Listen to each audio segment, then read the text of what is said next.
Assalamualaikum and hi to everyone. My name is Nurin Yasmin binti Muhammad Nazari. I am from class DLS4A. Today, I want to present to you about the agencies involved in handling export and import activities. Several key agencies are involved in handling export and import activities, each playing a vital role in ensuring the smooth and efficient movement of goods across borders. The Royal Malaysian Customs Department, or also known as RMCD, is a primary authority responsible for collecting custom duties, enforcing regulations, and facilitating trade by implementing custom procedures and policies. Alongside RMCD, the Ministry of International Trade and Industry, or also known as MITI, promotes and develops international trade and industry, offering guidance and support to exporters and importers. The Malaysian Investment Development Authority, or also known as MIDA, works to attract foreign investment and support the growth of the manufacturing and services sectors, facilitating trade and investment activities. The Malaysian Quarantine and Inspection Services, or also known as MAQIS, ensures that agricultural and food products meet safety and health standards, preventing the entry of pests and diseases. There are 4 agencies that involve in export and import procedures. So the first one is the Ministry of International Trade and Industry, or also known as MITI. The MITI is a ministry of the Government of Nation that is responsible for international trade, industry, investment, productivity, small and medium enterprise, development, finance, institution, halal industry, automotive, steel, and strategic trade. So the vision of the MITI is to make Malaysia the preferred investment destination and among the most globally competitive trading nations by 2020. And the mission is to promote and strategize nations' global competitiveness in international trade by producing high value-added goods and services. There are 4 roles of MITI. The first one is to plan, formulate, and implement policies on industrial development, international trade, and investment. The second one is to encourage foreign and domestic investment. The third one is to promote Malaysians' export of manufacturing products and services by strengthening bilateral, multilateral, and regional trade relations and cooperations. The last one is to enhance national productivity and competitiveness in the manufacturing sector. The rules and regulations related to import and export procedures. So the first one is import procedures. Registration. The importers must register with the Companies Commission of Malaysia and apply for an import license from MITI. The second one is documentation. Necessary documents include the import declaration form, which is custom form number 1, invoice packing, bill of lading or airway bill, certificate of origin, and import permits for specific goods such as food, drugs, and hazardous material. The export procedures. The rules and regulations that includes is licensing. The exporters must also be registered with the Companies Commissions of Malaysia and obtain the necessary export licenses from MITI for specific goods. The second one is documentations. It required the documents include the export declaration form, commission invoice, bill of lading, packing list, and certificate of origin. Additional permits may be required for goods such as waste, animal, antiques, and chemicals. The second one, the agencies involved in the export and import procedure is Malaysian Investment Development Authority, or also known as MIDA. MIDA is the government's principal agency to oversee and drive investment into the manufacturing and services sectors in Malaysia. Starting operation in 1967, MIDA was given the mandate to promote investment in the manufacturing and services sectors and to advise the Ministry of International Trade and Industry, which is MITI, on industry matters, including the formulation of related policies. There are 4 roles of MIDA. The first one is to evaluate applications for manufacturing licenses and expatriate posts. It includes tax incentive for manufacturing activities, tourism, R&D, training institutions, and software development, and on raw materials, components, and machinery. The second one is to undertake planning for industrial development in Malaysia. The third one is to promote foreign and domestic investment in the manufacturing and services sectors. The last one is to assist companies in the implementation and operation of their projects and offer assistance through direct consultation and cooperation with the relevant authorities at both federal and state levels. Rules and regulations related to import and export procedures in the MIDA. The first one is import procedure, the custom declaration. All imports must be declared to the Royal Malaysian Custom using the prescribed forms. For example, custom form number 1 is for import declaration.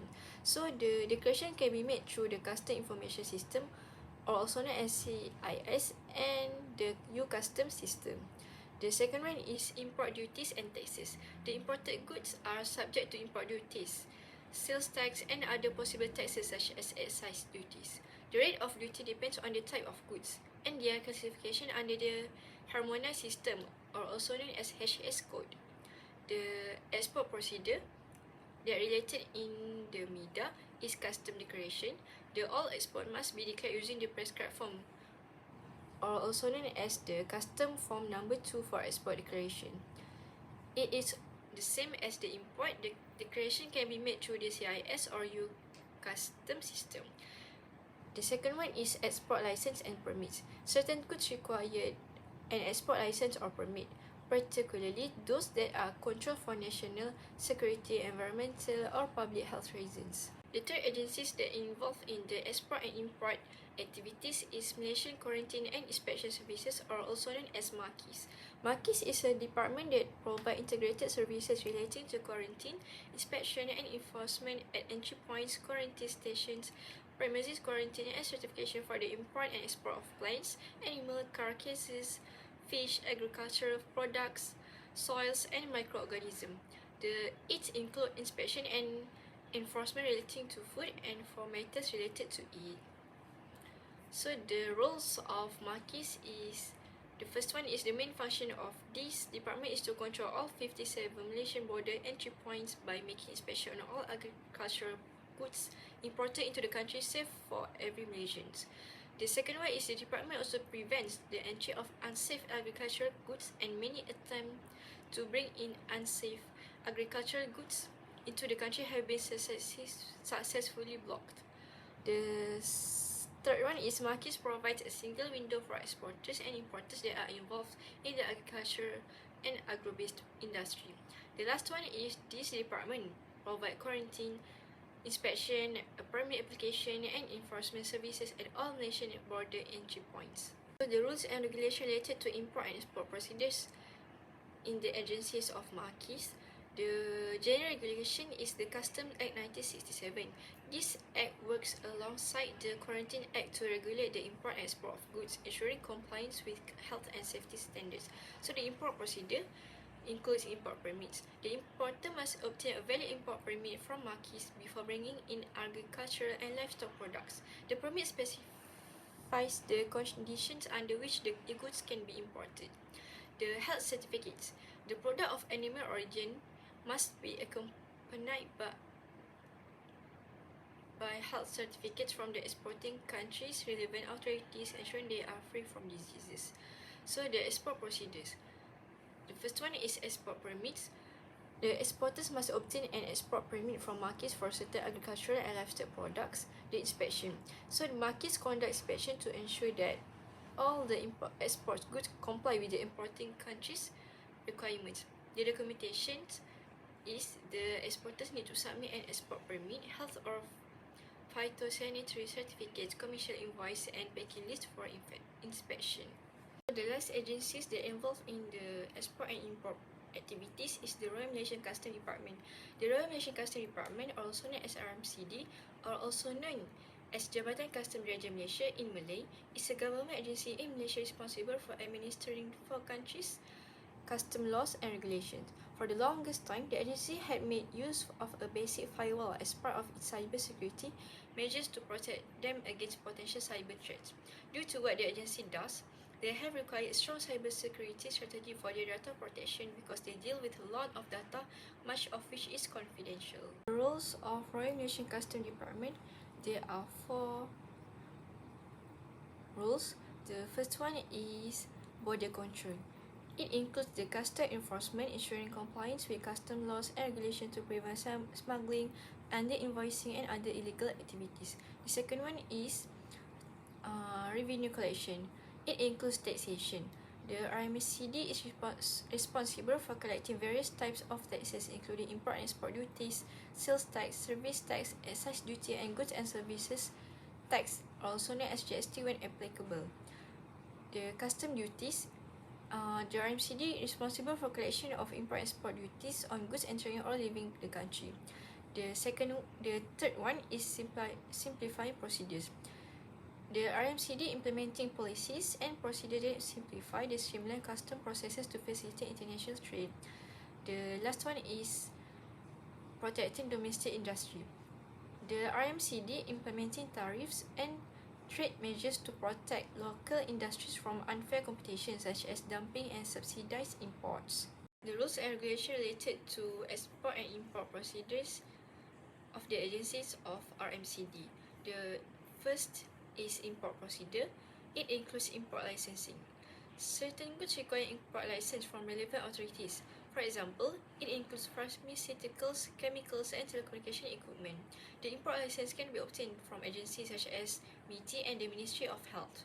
The second one is custom clearance. All imports must go through custom clearance, which includes documentation, inspection, and payment of duties, and taxes.